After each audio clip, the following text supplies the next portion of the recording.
Olá pessoal, tudo bem?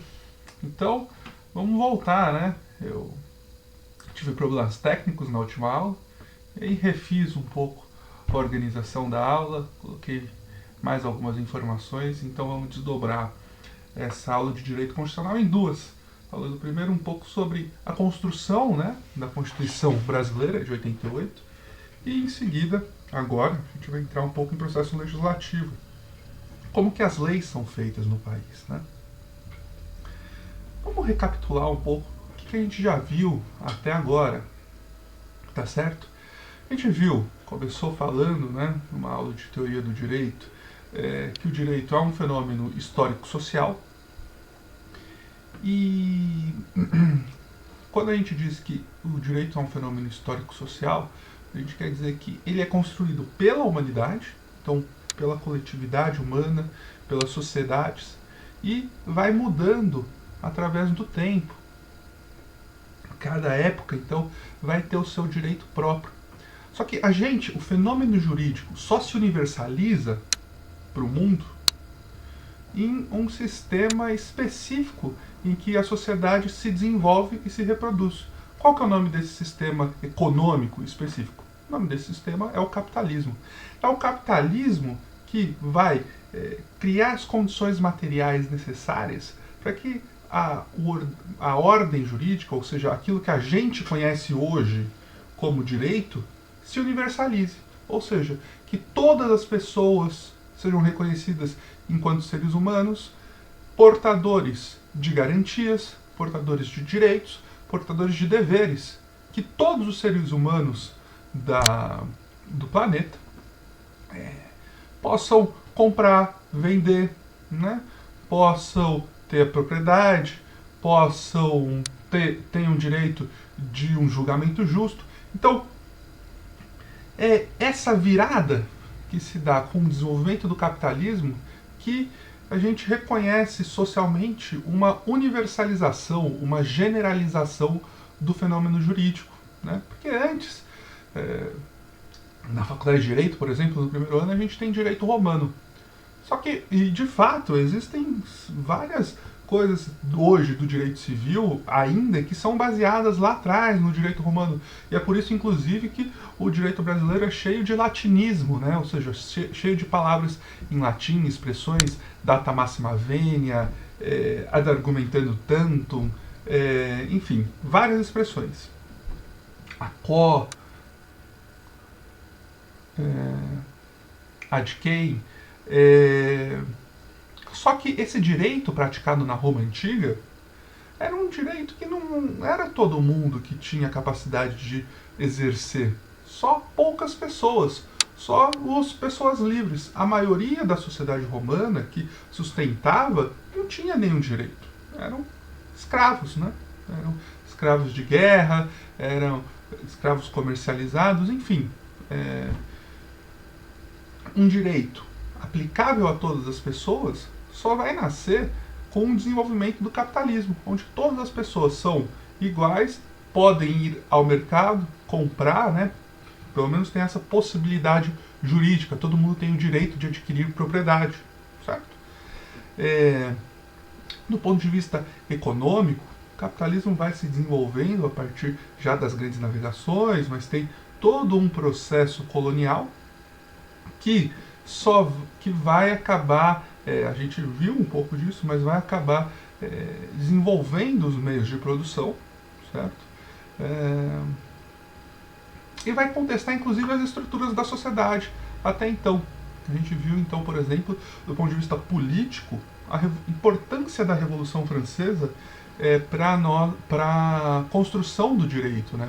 Aqui tem um quadro muito famoso do Eugène Delacroix.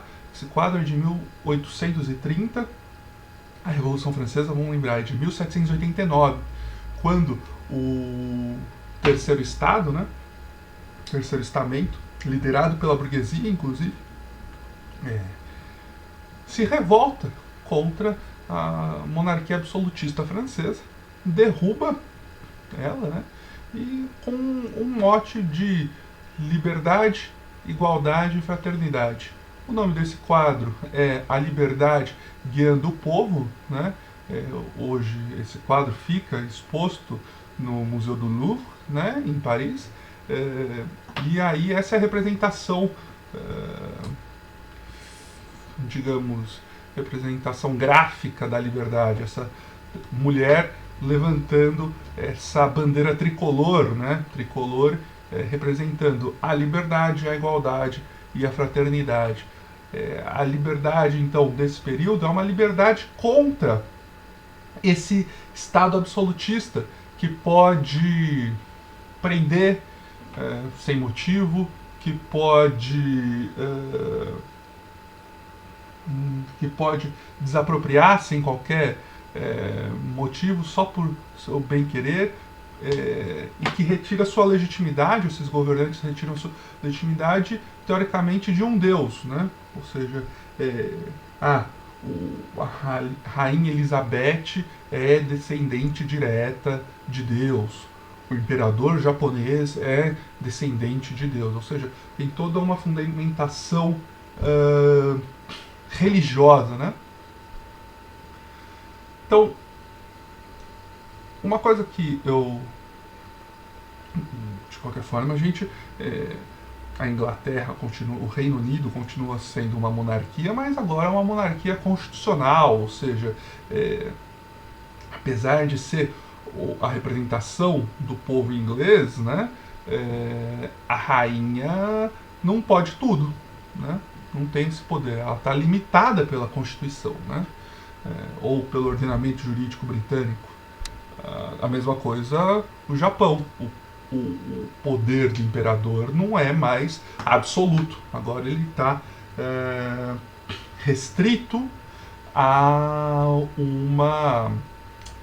a Constituição japonesa, o ordenamento jurídico japonês. Isso em todos os países que têm monarquia ainda. Espanha é um caso, vários países africanos ainda são monarquias, né? Ou seja, até tem um papo aí monarquista de que lugares com monarquia se desenvolvem mais. Besteira, né? Besteira. Sim, existem países que são monarquias que se desenvolvem, e tem outros países que não são monarquias, são repúblicas e também se desenvolvem. Os Estados Unidos é a maior economia do mundo hoje, não é uma monarquia. China, uma das maiores economias do mundo. França é uma república. Alemanha é uma república. Então, isso é meio furado, né? Tem a ver da onde que se extrai a legitimidade do poder. Se extrai apenas do povo, né? Ou seja, majoritariamente do povo, ou se ainda está atrelado a uma explicação religiosa também, né? Tradicional. Então, nós, no Brasil, a gente construiu, do ponto de vista... E aqui são dois joguinhos de palavras distintos que se usa na ciência política e no direito. Um é forma de governo e o outro é sistema de governo. Do ponto de vista da forma de governo, um Estado pode ser uma república ou uma monarquia. O Brasil assume a forma de governo de uma república. Do ponto de vista do sistema de governo, então um Estado pode ser presidencialista ou parlamentarista. Tá? Então, por exemplo, o Canadá não é um bom exemplo, porque o Canadá convive com as duas coisas. Mas, bom, o Brasil teve essa discussão muito forte. Quando começou a Constituinte, se imaginava que o Brasil ia ser um regime parlamentarista. E qual que é a diferença? Vamos lá. No regime parlamentarista, no presidencialista, que é o nosso hoje, a gente tem executivo, legislativo e judiciário. O judiciário, em geral, quer dizer, no judiciário eles não são eleitos, né? Os representantes do judiciário, os juízes, não são eleitos, ingressam no judiciário por concurso público, mas para executivo e para legislativo a gente elege, certo? A gente vota. Então eles retiram a soberania, o poder deles, a partir do voto. E hoje o nosso Congresso, a gente tem o Senado e Câmara dos Deputados, né? E no Executivo a gente tem a Presidência da República, certo? Isso no sistema presidencialista. No sistema parlamentarista é um pouco diferente. A gente vai ter sim também os três, mas você não vota diretamente para o executivo, você não vota diretamente para o presidente. Você vota num parlamento, né? Ou seja, você vota para o legislativo, e do legislativo vão eleger alguém para ser o primeiro-ministro, né? Então, para ser o representante do governo. Então, Angela Merkel, por exemplo, até agora, né, ela pretende se aposentar em breve, ela é a chanceler alemã, ou seja, ela é a líder do governo alemão. Ficou no poder, acho que está mais de 13 anos, 14 anos, bastante tempo. Então ela é a chanceler, ou seja, e a Alemanha possui sim uma presidência também. Tá? É a mesma coisa na Itália, você tem o primeiro-ministro italiano. Então, você tem o primeiro-ministro e o presidente. Né? O presidente aqui no regime parlamentarista, ele tem o papel de representar o Estado. Então, ele que vai em conferências internacionais representando o Estado alemão, o Estado italiano, ele é mais ou menos o que é a Rainha Elizabeth. Agora, o chanceler é o chefe de governo, né? Então, enfim, tem essa diferença, né? Mas, enfim, então, uma coisa é forma de governo, que pode ser ou monarquia ou presidencialismo. No nosso caso, a gente é presidencialista. Tá?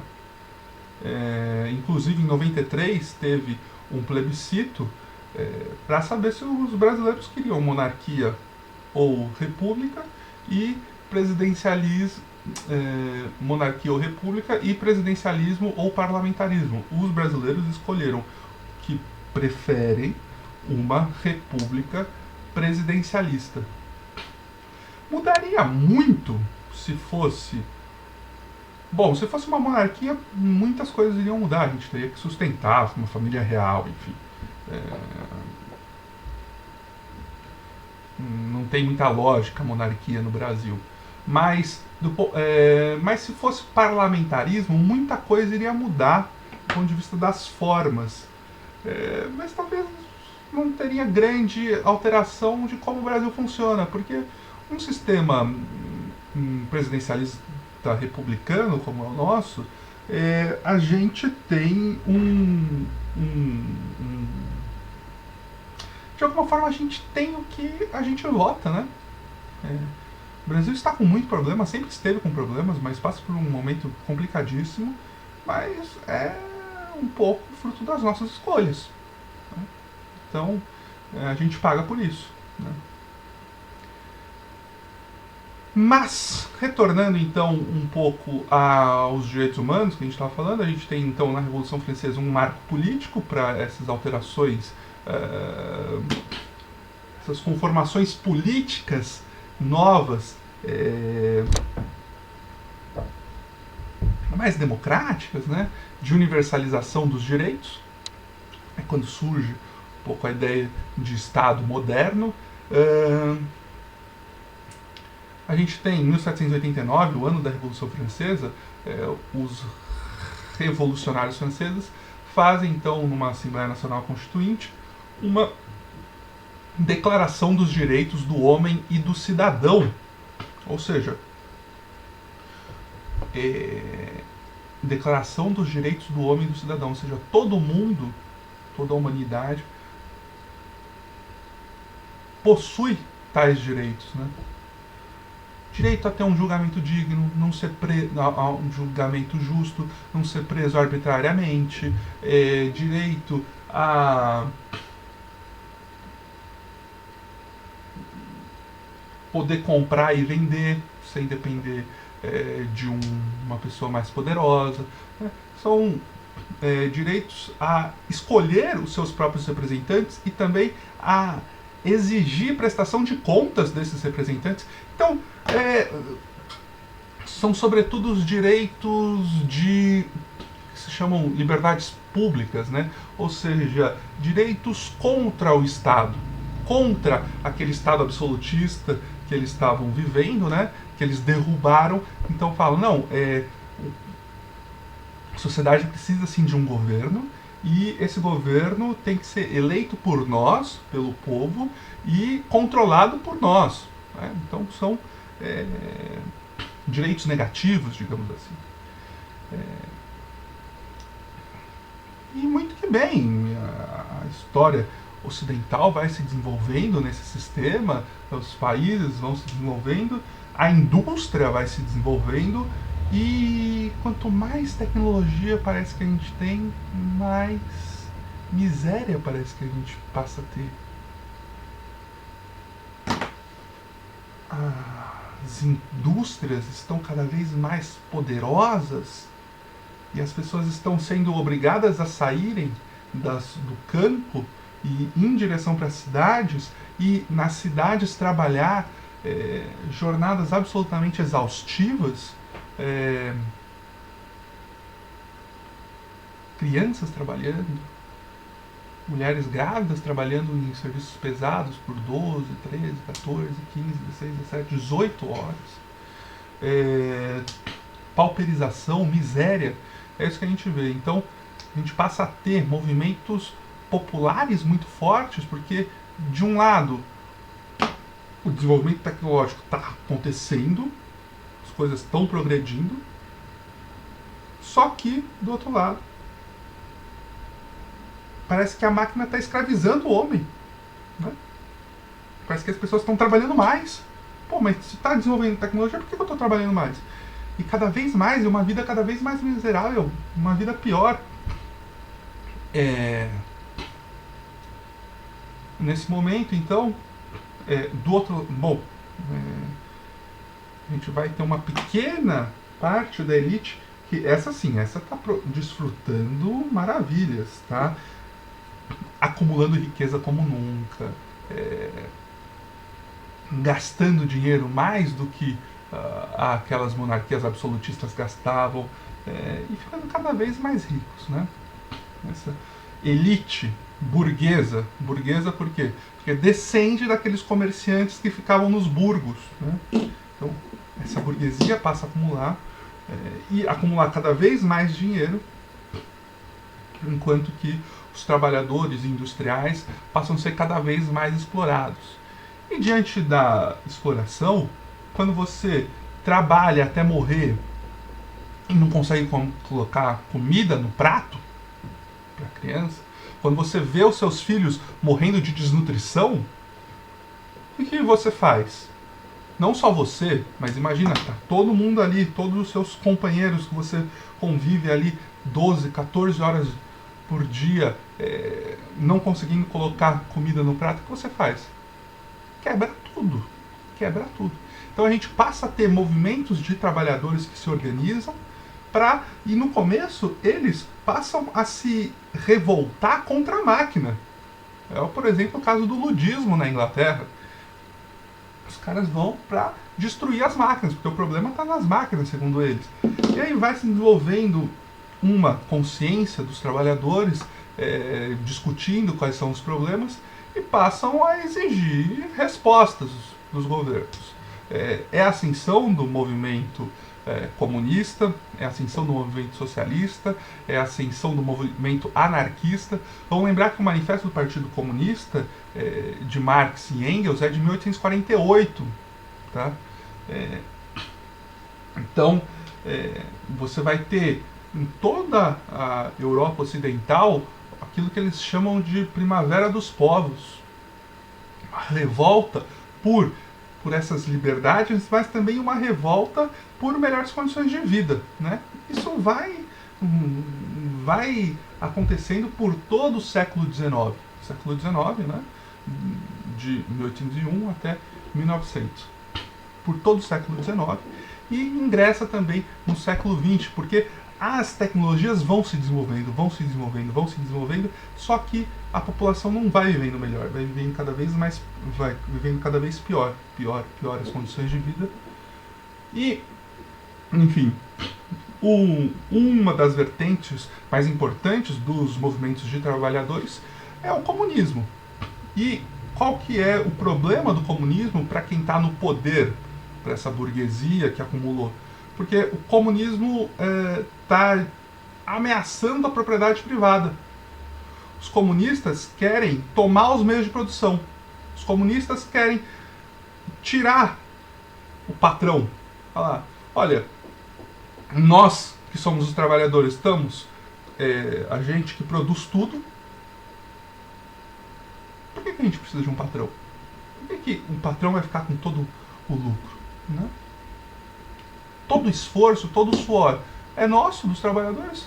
Vamos então tomar isso daqui e ficar com tudo. E estoura uma revolução socialista em 1917 na Rússia. Né? A Rússia que era czarista, ou seja, era uma monarquia absolutista,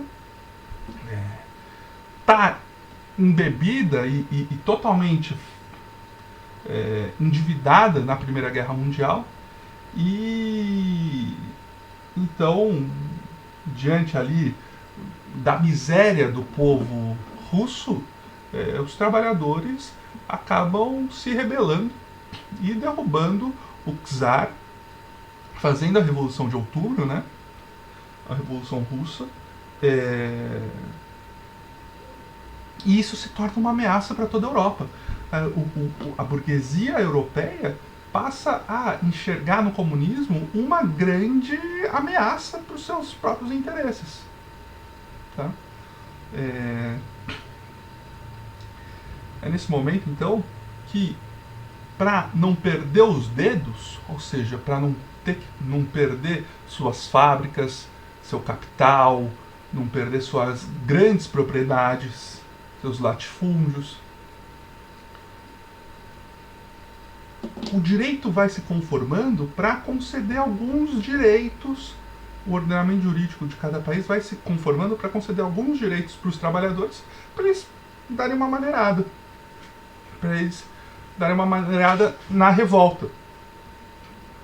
Então, é nesse período que a gente vai ter, aliás, de meados de 1850, a gente já tem algumas leis trabalhistas, leis de organização coletiva do trabalho, falando, olha, não, tem que reduzir, não pode deixar a criança entrar na mina, não pode, menor de 12 anos trabalhar. Não, vamos limitar a jornada, o trabalhador não pode trabalhar mais de 14 horas por dia. Não, mulher grávida a gente vai proteger, não vai deixar trabalhar na mina. Então vai se criando algumas leis para estatuir, para consolidar um patamar mínimo de civilidade para os trabalhadores. E essas leis vão se formando, vão sendo constitucionalizadas, ou seja, ingressando em constituições. O primeiro exemplo é em 1917 mesmo, ano da Revolução Russa, tem a Constituição Mexicana. O México está passando por revoltas, né? Por uma revolução de caráter nacional, né? Independência da América Espanhola já tinha ocorrido, mas era o que eles chamavam de uma segunda independência, né? E o exército Emiliano Zapata, né? Então tem uma nova Constituição, em 1917, que faz exatamente isso. Introduz nela elementos de direito social, constitucionaliza direitos sociais. Fala que a greve não é um crime, a greve é um direito. Por quê? coisa que os donos das indústrias, ou seja, os burgueses, mais odeiam é greve. Por quê? Burguês é um só. Trabalhador são milhares. Então, se eles quiserem tomar, eles acabam tomando mesmo, né? O dono da indústria depende do trabalhador, mas o trabalhador não depende do dono da indústria para fazer o que faz, né? Então, como de alguma forma eles estão no poder, essa elite burguesa, eles criam leis proibindo greves. Tá bom, você proíbe a greve. O trabalhador faz a greve de qualquer jeito, fala, é proibido? Tá bom, vou fazer mesmo assim. E aí? Você vai mandar a polícia pra cima deles? Vai mandar a polícia pra cima deles. E o que acontece? A polícia também não é tão numerosa quanto o número de trabalhadores em greve. E segundo, a polícia também é feita de trabalhadores. Não adianta. Então você passa de uma proibição de greves e proibição de sindicatos para uma tolerância a greves e sindicatos. E aí, depois de uma constitucionalização, ou seja, está lá na Constituição que é permitido greves, é permitido sindicatos, existe uma jornada máxima de trabalho, né? Então, vai pouco a pouco, para não perder os dedos, ou seja, para não perder a propriedade de suas próprias indústrias e meios de produção, a burguesia dá os anéis. Dá os seus anéis, ou seja, reconhece que há alguns padrões, patamares mínimos para a sobrevivência dos trabalhadores.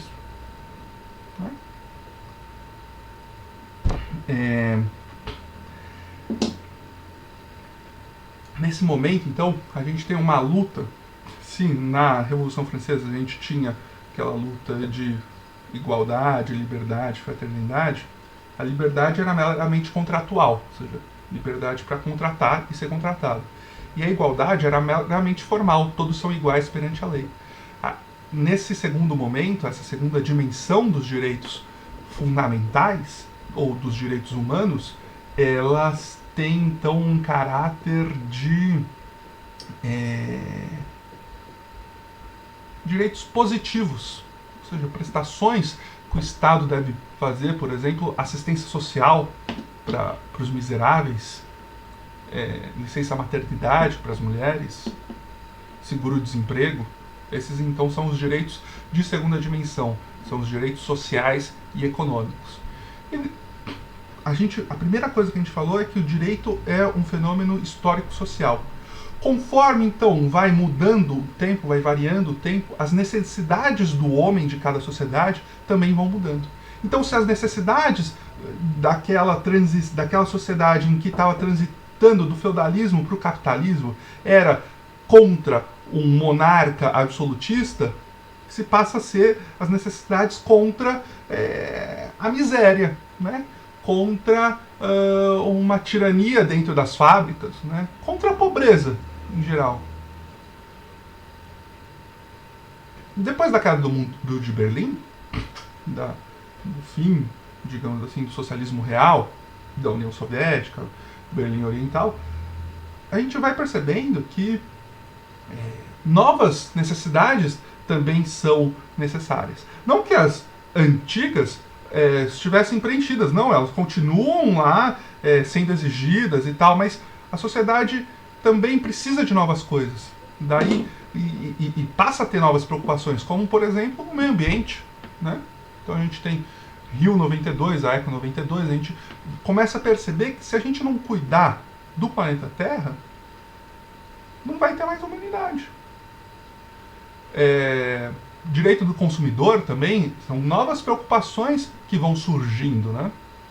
Numa sociedade de consumo de massa, em que todo mundo tem um celular, todo mundo precisa ter um computador para assistir aula, enfim, para trabalhar, existem novos desafios para o direito, né? Então tem essa terceira dimensão dos direitos humanos ou direitos fundamentais. Eu tenho falado direitos humanos, direitos fundamentais, meio como sinônimo, e de fato são, tá? No Brasil, a gente costuma usar direitos humanos para essa gama importante de direitos, mas no plano internacional. Então, convenções da ONU, convenções da OIT, questões de direito, Convenção Interamericana de Direitos Humanos, Organização dos Estados Americanos. Então, do ponto de vista mais internacional. E do ponto de vista mais interno, mais brasileiro, a gente tem usado a expressão direitos fundamentais, tá? Mas, de qualquer forma, são duas expressões da mesma coisa, ou seja, um núcleo duro construído histórico e socialmente, ou seja, construído pela humanidade no decorrer da história, que visa garantir aspectos mínimos de dignidade e liberdade para todos os seres humanos, independentemente de quem seja, independentemente de onde nasceu, tá? Então, é isso, um núcleo duro de liberdades e direitos que visam garantir a dignidade humana para todos. Quando a gente olha para o ordenamento jurídico interno, ou seja, a Constituição e nossas leis, a gente vai falar de direitos fundamentais. Herdando um pouco da tradição alemã do Grundrecht, ou seja, de direito fundamental, né? Aquilo que precisa ter no direito para que uma Constituição seja uma Constituição materialmente, né? A coisa mais fundamental de uma sociedade. Do ponto de vista internacional, a gente vai herdar desde 1789, da Declaração dos Direitos do Homem e do Cidadão, Declaração Universal, né, dos Direitos do Homem e Cidadão, mas também na tradição anglo-saxã de Human Rights, né? Então a gente vai se referir a direitos humanos no plano internacional.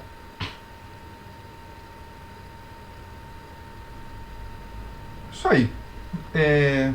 Deixa eu passar aqui. Bom, vamos falar então um pouco sobre processo legislativo. E aí a gente já vai retornar para essa temática dos direitos fundamentais, tá? A gente viu então o processo de construção da nossa Constituição de 1988, né? Um processo emocionante que eu gosto muito de falar sobre ele. E a nossa Constituição, então, estabelece os três poderes, né? O judiciário, o executivo e o legislativo. O executivo encarregado, sobretudo, de administrar o país, o legislativo de criar as leis e fiscalizar, né? E o judiciário de julgar os conflitos, né? O órgão máximo do Legislativo Federal é o Congresso Nacional, que fica em Brasília, né? Eu tinha mostrado essa figura aqui para vocês. O Senado, para quem está olhando de trás da Praça dos Três Poderes, né? Fica à esquerda, tem 81, então fica mais perto aqui aqui vai ficar o Palácio do Planalto, né, onde fica o Presidente da República. Aliás, esse negocinho aqui. E aqui vai ficar o STF, tá? Aqui atrás. Aqui. O Senado tem 81 senadores, porque são 27 unidades federativas, vezes 3 vezes 7, 81, né? 3 vezes 27, 3 vezes 7, 21, sobe 2, 3 vezes 2, 6, 7, 8, 81 senadores. Então, não, independentemente de onde seja, Roraima, Acre, São Paulo, Minas Gerais, Rio Grande do Sul, cada estado ou Distrito Federal possui 3 senadores. Por quê? Os senadores representam os interesses daquele estado. Tá? De outro lado, a gente tem a Câmara dos Deputados, então, que tem 513 deputados que representam o povo brasileiro. Né?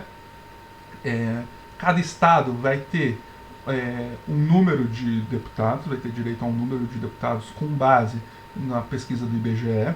da população. Então, estados mais populosos têm mais deputados, estados menos populosos têm menos deputados federais. O mínimo de deputados federais que um estado vai ter é 8, e o máximo, como é o caso de São Paulo, é 70. Tá? Então o Acre tem 8 deputados federais, São Paulo tem 70, por exemplo, porque São Paulo é muito mais populoso. Uma curiosidade aqui é que, você vendo de longe, parece que esses dois pratinhos aqui que o Niemeyer colocou tem o mesmo tamanho, mas de perto dá pra perceber, é que nessa imagem aqui já dá pra perceber, mas é porque a imagem tá distorcida, né? Mas de perto dá pra perceber que esse prato aqui é bem maior do que esse daqui. Sabe por quê?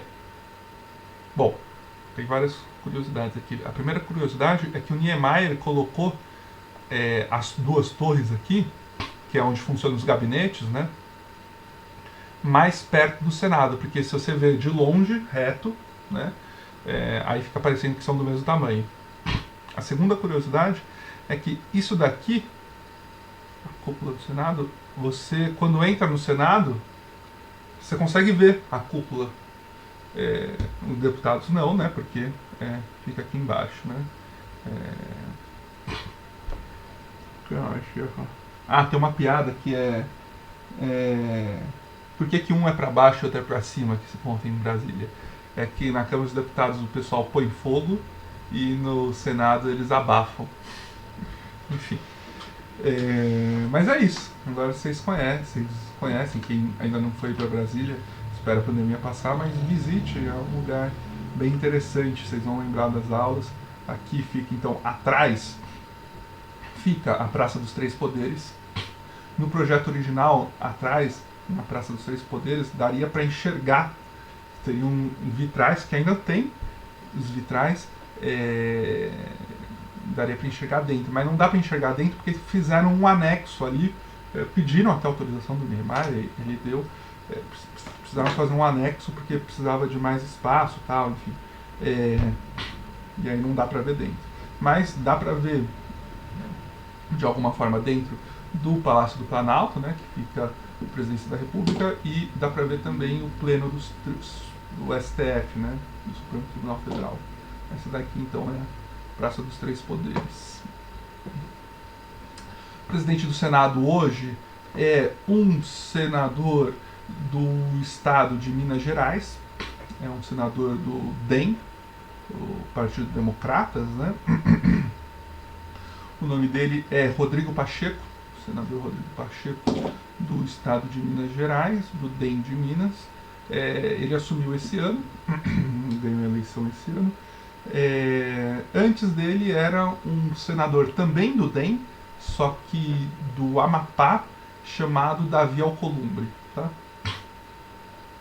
Na Câmara dos Deputados, o presidente da Câmara dos Deputados hoje é o Lira, Arthur Lira, do PP, Partido Progressista, né, o nome, de Alagoas, também ingressou há pouco tempo como presidente da Câmara dos Deputados.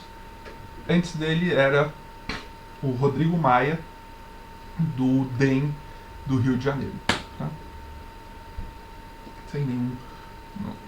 Não quero fazer nenhum juízo de valor nesse momento, só informando para vocês. Aqui, na Constituição, então, a gente tem, trata do processo legislativo, né, que diz no artigo 59 que o processo legislativo compreende a elaboração de emendas à Constituição, leis complementares, leis ordinárias, leis delegadas, medidas provisórias, decretos legislativos, resoluções e resoluções. Tá? São 7 tipos normativos. Lei complementar disporá sobre a elaboração, redação e alteração e consolidação de leis. Por que essas daqui estão destacadas? Porque são as mais importantes, são com certeza as mais importantes. Na verdade, as complementares, os complementares também, Mas esses 4 tipos são os mais importantes: emenda à Constituição, leis complementares, leis ordinárias e medidas provisórias, tá? A emenda à Constituição está previsto no artigo 60 da Constituição. As leis ordinária e complementar estão previstas no artigo 61 e as medidas provisórias no artigo 62, tá? Vamos falar então primeiro das leis. Diz lá o artigo 61. A iniciativa das leis complementares e ordinárias cabe a qualquer deputado, a qualquer membro da comissão da Câmara dos Deputados, do Senado Federal ou do Congresso Nacional, ao Presidente da República, ao STF, aos Tribunais Superiores, ao PGR e aos cidadãos, na forma e nos casos previstos nessa Constituição. Vamos ver aqui um videozinho do próprio site da Câmara explicando como que funciona aqui. Vamos ver se vai dar certo passar esse vídeo. A maioria das pessoas acha que o único trabalho da Câmara é votar projetos em plenário. Isso acontece porque a maior parte das notícias que vemos sobre o trabalho legislativo se concentra nessas votações, como se elas fossem mais numerosas ou mais importantes do que os debates e votações nas comissões. A Câmara tem 25 comissões temáticas permanentes, formadas pelos deputados para analisar projetos de lei relacionados a seus temas, como agricultura, direitos humanos, educação e segurança pública, por exemplo. Além disso, há outras dezenas de comissões temporárias, entre elas as CPIs. Todos os projetos de lei precisam ser debatidos e votados pelas comissões. O que você não sabe é que mais de 80% dos projetos de lei não precisam ser votados pelo plenário. Se forem aprovados pelas comissões, já podem ir para o Senado. De forma simplificada, um projeto de lei segue este caminho na Câmara. O deputado apresenta o projeto. O presidente da Câmara define por quais comissões ele deve ser analisado. O presidente da primeira comissão escolhe um deputado para ser o relator da proposta, ou seja, defender sua aprovação ou rejeição. Nesse momento, a comissão pode fazer audiências públicas com especialistas para que os deputados ouçam as posições favoráveis e contrárias à proposta. Depois, os deputados da comissão votam o projeto, apoiando ou não a posição do relator. Esse processo se repete por todas as comissões temáticas e depois o projeto tem que ser analisado pela Comissão de Constituição e Justiça, que avalia sua constitucionalidade. O projeto pode ir ou não para votação em plenário. Ele precisa ser votado pelo plenário se uma comissão o aprovar e outra o rejeitar. Aí é o plenário quem decide. Ele também precisa ser votado pelo plenário se estiver com urgência. Milhares de projetos tramitam simultaneamente na Câmara. Nem todos devem ser aprovados. Muitos morrem no meio do caminho e é essa seleção natural que é feita durante o trabalho que pouco aparece, dentro das comissões.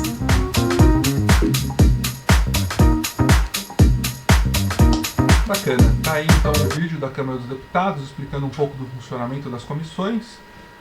Então, aqui a gente tem um gráficozinho, né? Que é a apresentação do projeto. A gente acabou de ver quem que pode apresentar iniciativa das leis complementares e ordinárias. Cabe a qualquer membro ou comissão da Câmara dos Deputados, do Senado Federal ou do Congresso Nacional. Ou seja, qualquer senador ou qualquer deputado ou qualquer comissão pode apresentar um projeto de lei, tá? Esse projeto de lei, então, vai se chamar projeto de lei número tal, barra o ano em que ele foi apresentado. Então, projeto de lei 47 de 2021. Tá? Então, a iniciativa das leis complementares ou ordinárias cabe a qualquer membro ou comissão da Câmara dos Deputados, do Senado Federal ou do Congresso Nacional. O presidente da República também pode propor um projeto de lei. O STF pode propor um projeto de lei. Os tribunais superiores podem propor projeto de lei, ou seja, STJ, STJ, Superior Tribunal de Justiça, TST, Tribunal Superior do Trabalho, TSE, Tribunal Superior Eleitoral, STM, Superior Tribunal Militar. Então, os tribunais superiores podem também. O PGR, ou seja, o Procurador-Geral da República, o chefe do Ministério Público, tá, da União. e aos cidadãos na forma e nos casos previstos nesta Constituição. Ou seja, podem propor lei complementar ou lei ordinária qualquer membro da Câmara e do Senado, o presidente da República, o STF, os tribunais superiores, o Procurador-Geral da República, que é o chefe do Ministério Público da União, e os cidadãos. Só que os cidadãos, para propor um projeto de lei, vão precisar passar por um rito especial. Não é qualquer um que pode... Quer dizer, é qualquer um que pode, mas não a qualquer momento. Tá? Ele precisa conseguir algumas coisas que vão estar listadas no parágrafo 2º. Isso daqui, ó, que a gente usa é parágrafo, tá? Quando tem 2, aí é parágrafos, tá? Então, artigo 61, parágrafo 2º. A iniciativa popular, ou seja, um projeto que tem como iniciativa a população, ou seja, qualquer um do povo, eu, você, então, pode ser exercida pela apresentação à Câmara dos Deputados de projeto de lei subscrito por, no mínimo, 1% do eleitorado nacional, distribuído pelo menos por 5 estados, com não menos de 0,3% dos eleitores de cada um deles. Tá? Então é complicadinho. Ou seja, para a gente poder propor um projeto de lei, a gente tem que fazer o projeto e tem que assinar o projeto e falar, ó, eu sou do povo e quero a aprovação desse projeto. 1% do eleitorado nacional. O Brasil tem 220 milhões de habitantes. Vamos imaginar que 100 milhões estão em idade de votação, fazem parte do eleitorado, tá? Então, a gente vai precisar de pelo menos 1 milhão de assinaturas para o nosso projeto de lei. Só que esse 1 milhão de assinaturas tem que estar em 5 estados diferentes. Então não pode ser 1 milhão só de São Paulo. Tem que ser 1 milhão composto por gente de São Paulo, Rio Grande do Sul, Amazonas, São Paulo, Rio Grande do Sul, Amazonas, Ceará e Goiás, por exemplo. Pode ter mais, não tem problema. Só que não adianta ter um cara lá do Amazonas assinando, um cara do Rio Grande do Sul, 2 brothers meus do Ceará, 3 amigos da minha família em Goiás e o resto todo em São Paulo. Não, em cada um desses estados tem que ter pelo menos 0,3%, ou seja, 0,3% dos eleitores de cada um deles. Então vamos imaginar que no estado de São Paulo tenham 10 milhões de eleitores,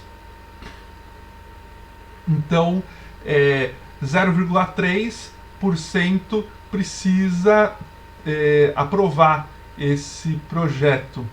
0,3 de 10 milhões daria 1% de 10 milhões. Desculpa, eu sou de humana, gente. Bom, 1% de 10 milhões daria 100 mil. 2% daria, então, 200 mil. 300 mil, 3%. Então, uma casa, 30 mil pessoas. Então, 30 mil pessoas em São Paulo, né? Aí faria para cada estado, né? Então, não é tão simples assim a gente propor leis. Tá bom. Então a gente já sabe quem propõe as leis. Propus a lei lá. Como que vai ser aprovado? Depois de passar por todas as comissões tal, e depois passar pela Comissão de Constituição e Justiça, que é a comissão mais importante da Câmara, que vai falar se é constitucional ou inconstitucional, ou seja, se está de acordo ou não com a nossa Constituição. Como que vai ser votado isso daqui? Bom, a gente tem então, a gente falou, 513 deputados federais, né? Metade de 513, vamos lá, 513 dividido por 2, 5 vai dar 513 dividido por 2, vamos lá, vamos fazer aqui, 500, tá, eu sei o resultado, mas eu tenho que fazer aqui bonitinho, dividido por 2, aqui dá 2 vezes 2, 4, 1, abaixa 1, 5 vezes 2, 10, 1, abaixa 1, abaixo 3, 13, aqui dá 6, sobra 1, né? Então dá 256, certo? Beleza. Para que qualquer coisa seja votada pelo plenário da Câmara dos Deputados, precisa ter um quórum de deliberação, que é mais da metade.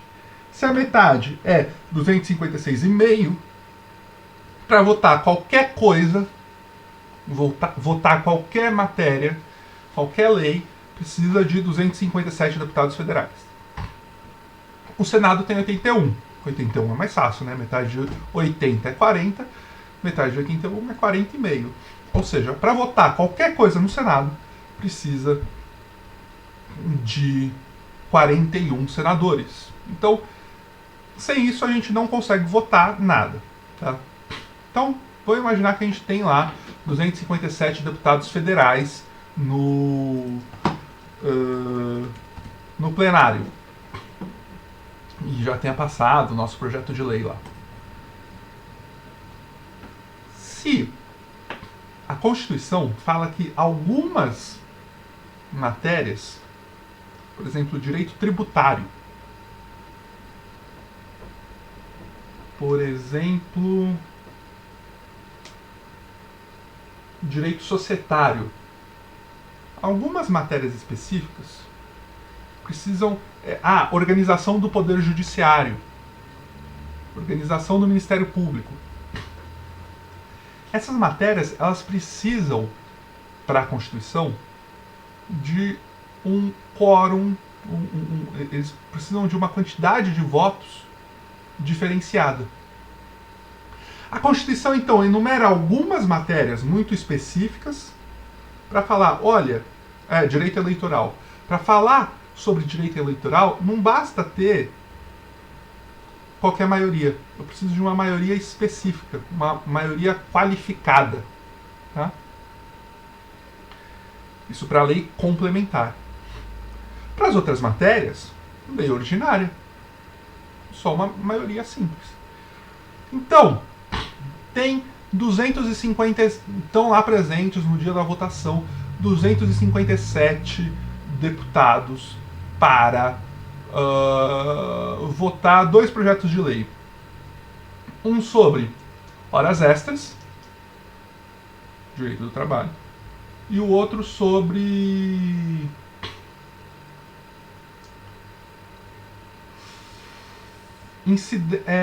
sobre imposto de renda, tá?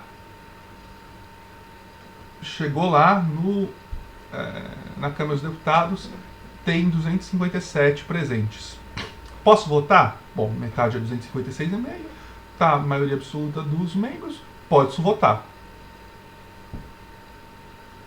Quantos votos eu vou precisar para passar o meu projeto de lei sobre horas extras? Eu vou precisar da maioria dos presentes.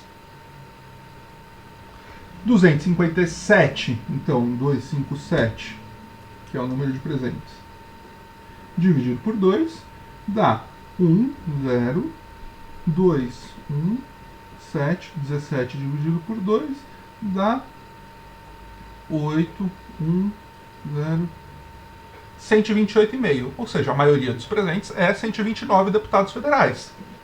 Com isso, eu consigo passar. Certo? Passar na Câmara dos Deputados. E, então, conseguimos 129 para passar o nosso projeto de lei. E para o projeto de lei de imposto de renda, aí a gente vai precisar de uma maioria absoluta, uma maioria qualificada, porque trata de direito tributário. Essa maioria qualificada da lei complementar, que a lei complementar exige, é de 257 deputados, porque é mais da metade de todos os membros da casa. São 513, metade é 256,5, então eu vou precisar que todo mundo que esteja presente vote a favor do meu projeto. Tá? A mesma conta a gente pode fazer para o Senado, também, né? Beleza, gente? Então, para uma lei ser aprovada, a gente vai ter então essa dificuldade, né? A gente vai propor a lei, ela vai ter que passar pelas duas casas. Cadê? Aqui, ó. Vamos lá. Apresenta, passa pelas comissões. Se tiver impacto financeiro, vai passar pela Comissão de Finanças e do Tesouro. Se não tem impacto financeiro, vai direto para a Comissão de Constituição e Justiça e Cidadania, tá? Agora. Mas a famosa CCJ, Comissão de Constituição e Justiça, que vai analisar se, vai dar um parecer se é constitucional, se não é constitucional. Aí, geralmente, vai para o plenário, vota, votação em turno único, tá? Só vota uma vez, presença mínima de 257, aí aprovação pela maioria. Se for uma lei ordinária, pela maioria dos 257 do número de presentes, né? Que seja um número maior ou igual a 257. Se for uma lei complementar, pela maioria do total, que é 513, a maioria precisaria ser votada por no mínimo 257. Aí, foi para o plenário, foi aprovado aqui, aí vai para o Senado, tá? No Senado, a mesma história, presença mínima de 41, maioria para a lei ordinária 21, maioria para a lei complementar 41. Beleza. Aí, se o Senado não modificou o projeto, tá? Vai para a Presidência da República. Tá? Foi para a Presidência da República e aí o presidente vai poder falar, olha, esse projeto de lei está excelente, vou sancionar. Sanciona a lei e vai publicar a lei e ela vai ingressar no ordenamento jurídico. Se o presidente fala, olha, essa lei tá boa, mas tem esse negócio aqui que eu achei ruim, vou tirar. Aí ele veta um pedaço, tá?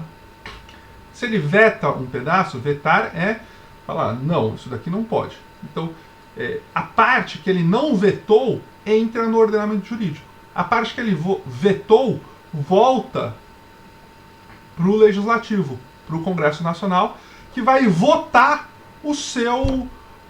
vai votar o veto do presidente. Vai falar, o presidente tem razão mesmo. Ou vai falar, o presidente está muito louco de vetar isso daqui eu faço questão de que tenha. E se a Câmara, se o Congresso fizer questão de que tenha, o Congresso tem o poder de dar a última palavra, nesse caso, tá? Então, os vetos presidenciais são julgados, são votados pelo Congresso Nacional, tá? Tem uma coisa aqui, acho que... faz sentido, né? Que 513 deputados votaram o negócio, 81 senadores votaram o negócio, e aí o presidente fala, não quero saber, ainda vai esse não quero saber dele pro Congresso, que vai votar, e aí o Congresso, então, tem a última palavra, tá? Porque quem faz as leis é o Legislativo, né? Eu ia falar alguma coisa disso daqui, mas tá bom, eu não lembro o que eu ia falar. Beleza. Vamos ver. A Constituição brasileira tem uma pegadinha que é a seguinte. quando ela foi escrita sendo pensada para ser feita num regime parlamentarista. E só no final é que uma série de condições aconteceram, uma série de coisas aconteceram e se resolveu fazer um regime presidencialista. E esse regime presidencialista vigorou, mas um instituto típico de um regime parlamentarista se manteve, que é a medida provisória. O que é a medida provisória? Diz o artigo 62. Em caso de relevância e urgência, ou seja, em casos que o pau está comendo e a gente precisa fazer alguma coisa agora, o presidente da República poderá adotar medidas provisórias, as famosas MP, que vai ter força de lei. Ou seja, não vai dar tempo de passar por todas as comissões da Câmara dos Deputados, por todas as comissões do Senado, pela Comissão de Constituição, Justiça e Cidadania, pelo plenário, debater e tal. A gente precisa fazer isso agora. Aí, nesses casos de relevância e urgência, o presidente da República pode adotar medida provisória com força de lei, devendo subir. Então ele faz a medida provisória, essa medida provisória vira lei imediatamente, e ele manda a medida provisória, que já é lei, que já está valendo, para o Congresso. E aí o Congresso tem que votar. Se não votar em até 45 dias, ela entra como urgência. E aí tranca a pauta, tem que votar ela ou não vota mais nada. Por quanto tempo? Só que essa medida provisória tem um período limitado em que ela vale. Ela vai valer por 60 dias. Podendo ser prorrogada uma vez só por mais 60 dias. Tá? Ao final desse período, de 120 dias, ou o Congresso transforma a medida provisória em uma lei, ou o Congresso não transforma a medida provisória em uma lei. Se o Congresso não transformar a medida provisória em uma lei, essa medida provisória vai cair.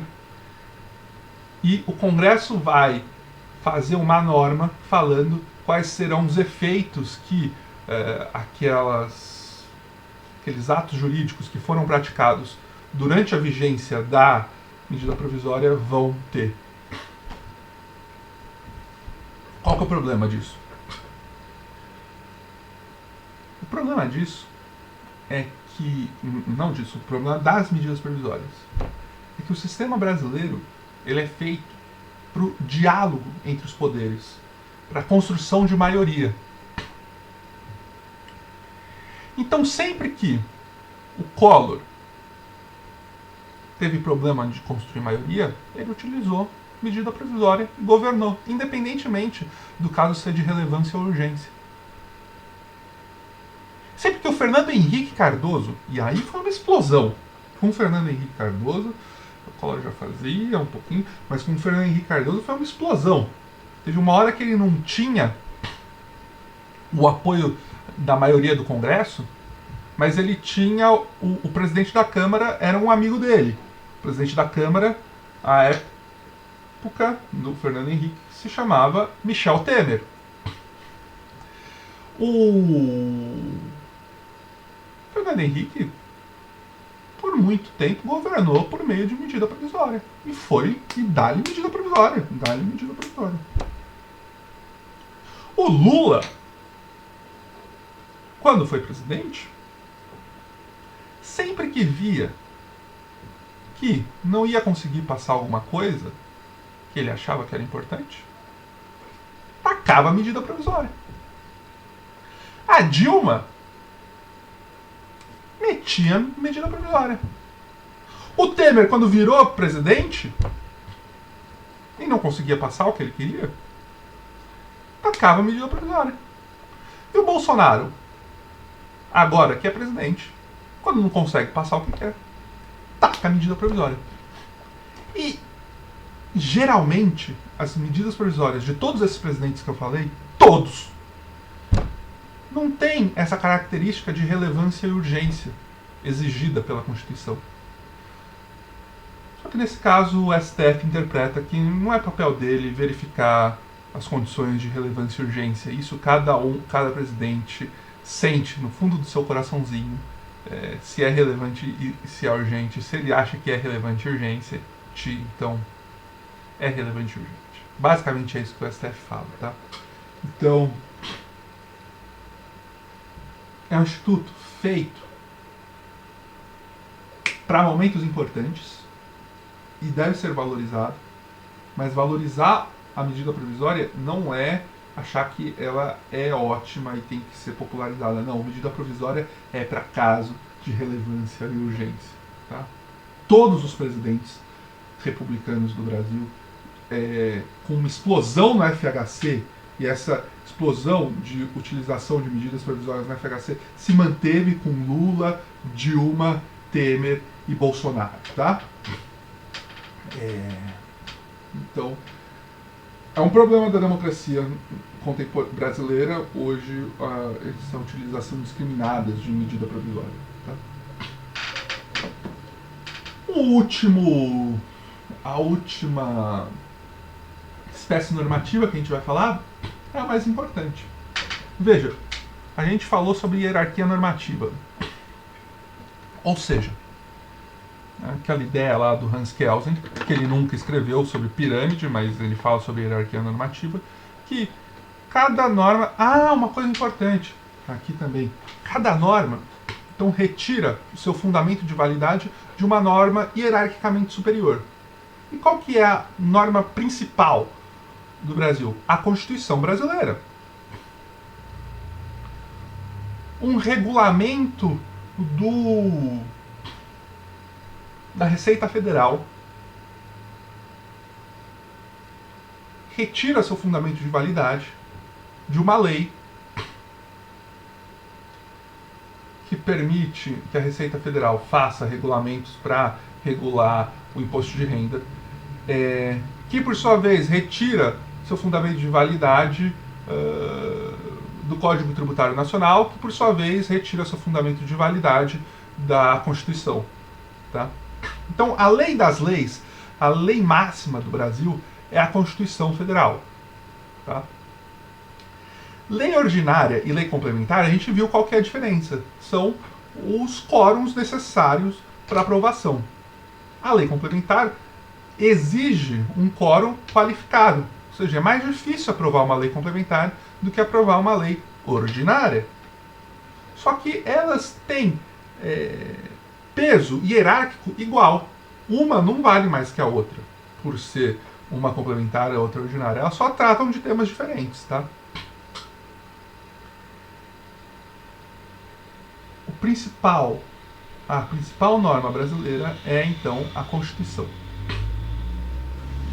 As constituições de todos os países, elas podem... elas se diferenciam umas em relação às outras quanto à sua característica, quanto à sua possibilidade de flexibilização. Algumas constituições foram escritas de um jeito e nunca, jamais poderão ser alteradas, a não ser que você mude a Constituição, que é uma revolução e mude a Constituição. Outras constituições são muito mais fluidas, em que qualquer lei que aprovada passa a integrar a Constituição e muda o texto constitucional. Ou seja, não tem uma grande diferença, não tem uma diferença normativa. Você aprova uma lei, ela integra o corpo da Constituição. Ou seja, de um lado, o mais duro possível, que é não dá para mudar a Constituição de jeito nenhum. De outro lado, o mais flexível possível, que é qualquer mudança muda a Constituição. Tá? Entre esses dois polos, qualquer lei aprovada muda a Constituição e nenhuma lei nunca vai mudar a Constituição, existem vários patamares, digamos assim. O brasileiro tem o seguinte sistema. Uma lei ordinária ou complementar, ela só vai valer se ela for seguir todo o procedimento, mas se ela não confrontar, se ela não falar o contrário que diz a Constituição. Então, por exemplo, no artigo 7º da Constituição, a gente tem lá um dos incisos que fala que a jornada de trabalho é de 8 horas, de 44 horas semanais e 8 horas diárias. 8 horas diárias e 44 semanais. Se eu faço uma lei, a Câmara dos Deputados faz uma lei, a jornada ordinária do trabalhador brasileiro é de 9 horas diárias. A gente tem um conflito normativo, um conflito de normas. Uma norma da Constituição falando que é 8 horas, uma lei ordinária falando que é 9 horas. Diante desse conflito normativo, quem vai ganhar é o que está acima, o que é mais importante, que é a Constituição, sempre. Então, essa daqui vai ser declarada inconstitucional.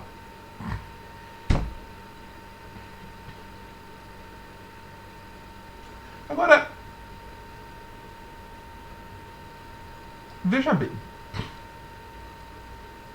É possível eu mudar o texto da Constituição?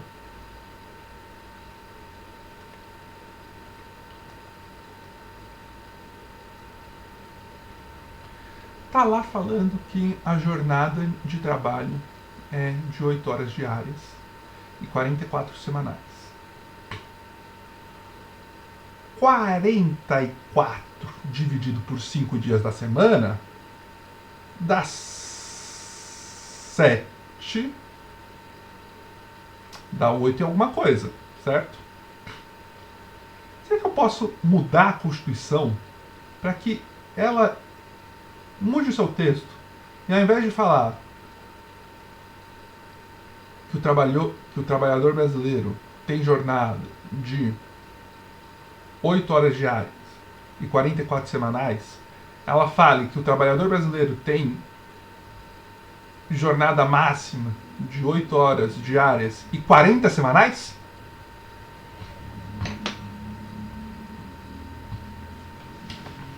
Se eu fizer uma lei falando isso, essa lei vai cair porque ela é inconstitucional. Mas eu posso mudar a Constituição? Essa que é a pergunta. Posso. Como? Emendando a Constituição. E como que eu emendo a Constituição? Propondo uma emenda à Constituição. Qual que é o nome disso? PEC. P-E-C. Proposta de emenda à Constituição. Vai ser votada, então, na Câmara e no Senado 2 vezes. Então tem um procedimento próprio que está lá no artigo 60, falando que a Constituição vai poder ser alterada mediante emenda à Constituição. E essa proposta de emenda à Constituição vai ter que passar pela Câmara e pelo Senado 2 vezes. Câmara, Senado, Câmara, Senado. E cada vez que for votada, ela precisa de uma maioria muito específica. Ela vai precisar de 3/5 do total de congressistas de cada casa para ser aprovada. 3/5 na primeira votação na Câmara, 3/5 na primeira votação no Senado, 3/5 na primeira votação na segunda votação na Câmara, 3/5 na segunda votação no Senado. Tá?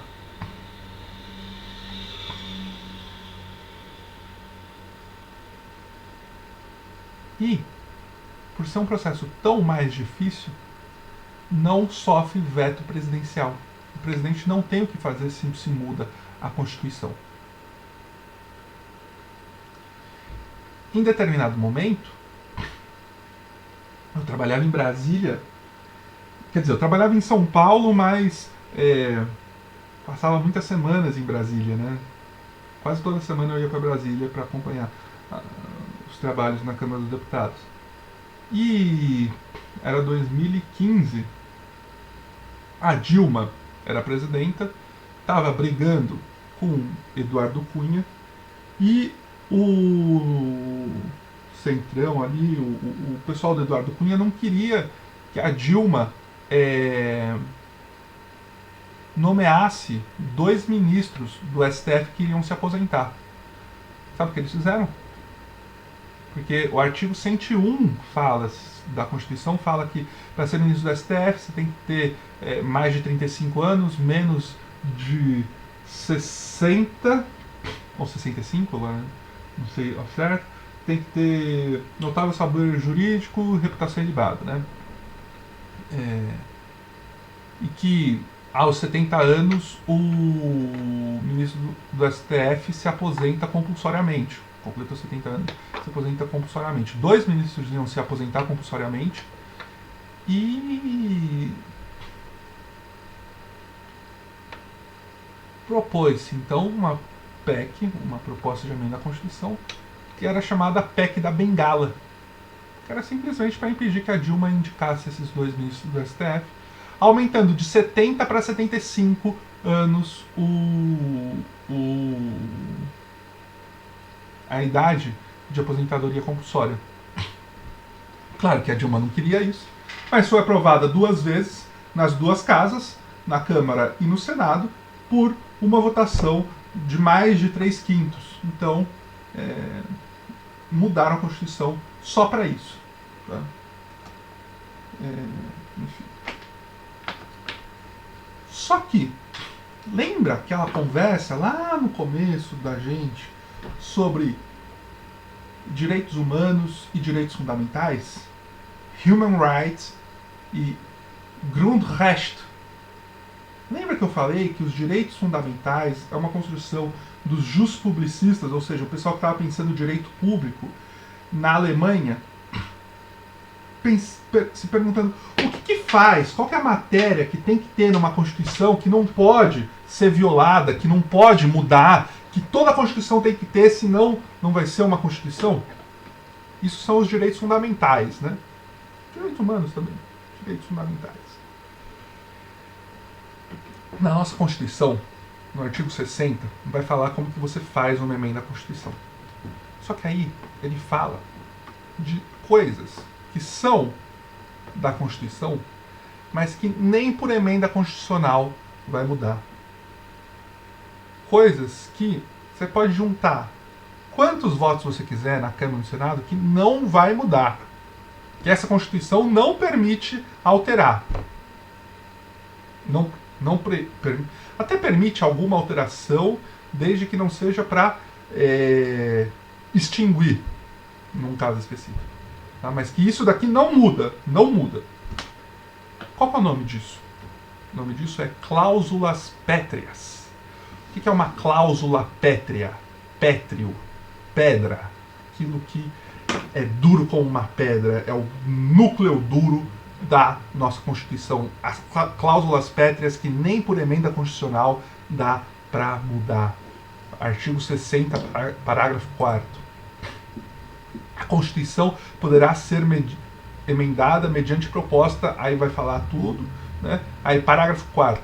Não será objeto de deliberação a proposta de emenda tendente a abolir, ou seja, que tenda a abolir a forma federativa de Estado.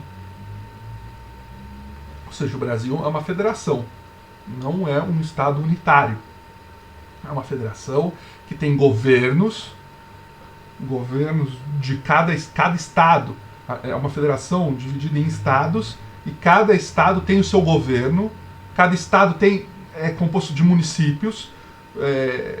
Não dá para querer jogar fora os estados, tá? Os governos estaduais. Não. É uma federação. Não será objeto de deliberação a proposta de emenda tendente a abolir o voto direto, secreto, universal e periódico. Não adianta você fazer uma emenda constitucional falando que não vai mais ter eleição, ou então que você precisa fazer uma eleição com impressão de papel e você tem que apresentar essa impressão de papel para as pessoas para poder votar. Não, o voto é secreto. Direto, secreto, universal e periódico. Tá? Isso daqui não pode. Nenhuma emenda constitucional pode tentar tirar isso. Nenhuma emenda constitucional pode tentar violar a separação dos poderes. A gente tem que ter um judiciário independente, um legislativo independente e autônomo e um executivo independente e autônomo também, certo? E não será objeto de deliberação proposta de emenda tendente a abolir os direitos e garantias individuais. E o que se quer dizer com direitos e garantias individuais? São exatamente os direitos fundamentais, os direitos humanos de primeira, segunda e terceira geração que a gente tem falado até agora. Então aquele meu exemplo lá de aumentar o número de horas da jornada de trabalho por emenda à Constituição, eu não posso aumentar, porque vai desvirtuar o artigo 7º. Mas eu posso diminuir. Uma PEC que mude o artigo 7º, o inciso do artigo 7º, que ao invés de dizer que a jornada de trabalho diária é de 8 horas diárias e 44 semanais, passe a dizer que a jornada de trabalho no Brasil é de 8 horas diárias e 40 semanais, é constitucional. Uma PEC que diga que a jornada de trabalho no Brasil é de 9 horas diárias e 45 semanais, é inconstitucional. Tá bom? Gente, acho que ficou bem explicado assim agora.